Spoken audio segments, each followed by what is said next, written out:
ગણેશ પંડાલમાં પથ્થરમારાનો મામલો અને 28 આરોપીઓને કોર્ટમાં રજૂ કરવામાં આવ્યા। એક આરોપીની તબિયત લથડી છે, અન્ય એક આરોપી દિવ્યાંગ હોવાથી કસ્ટડી ન લેવા પોલીસની કોર્ટમાં રજૂઆત અને સાથે અન્ય 5 આરોપીએ પોલીસ સામે માર માર્યાનો આક્ષેપ પણ કર્યો છે। તો સૈયદપુરામાં ગણેશ પંડાલમાં પથ્થરમારાનો મામલો અને 28 જેટલા આરોપીઓને કોર્ટમાં રજૂ કરવામાં આવ્યા છે। ત્યારે એક આરોપીની તબિયત એ લથડી છે અને અન્ય એક આરોપી દિવ્યાંગ હોવાથી કસ્ટડી ન લેવા માટે પોલીસે કોર્ટમાં રજૂઆત કરી છે। તો અન્ય 5 આરોપીએ પોલીસ સામે માર માર્યાનો આક્ષેપ પણ કર્યો છે।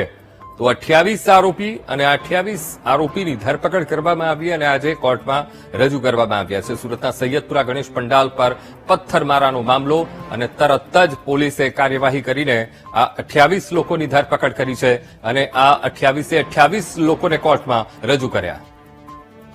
આદમી સંવાદદાતા શૈલેષ ફોનલાઈન પર। શૈલેષ, પોલીસની મહત્વપૂર્ણ કાર્યવાહી સૈયદપુરા ગણેશ પંડાલ પથ્થરમારાના મામલે 28 આરોપીઓને કોર્ટમાં રજૂ કરાયા।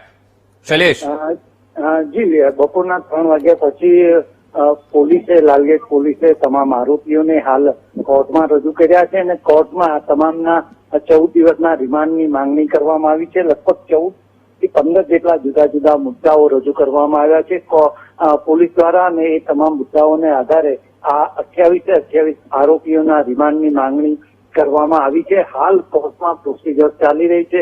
હજુ સુધી કોર્ટે રિમાન્ડ અંગે કોઈ ચુકાદો આપ્યો નથી। જી બિલકુલ શૈલેષ, સમગ્ર માહિતી સાથે જોડાવા બદલ આપનો આભાર।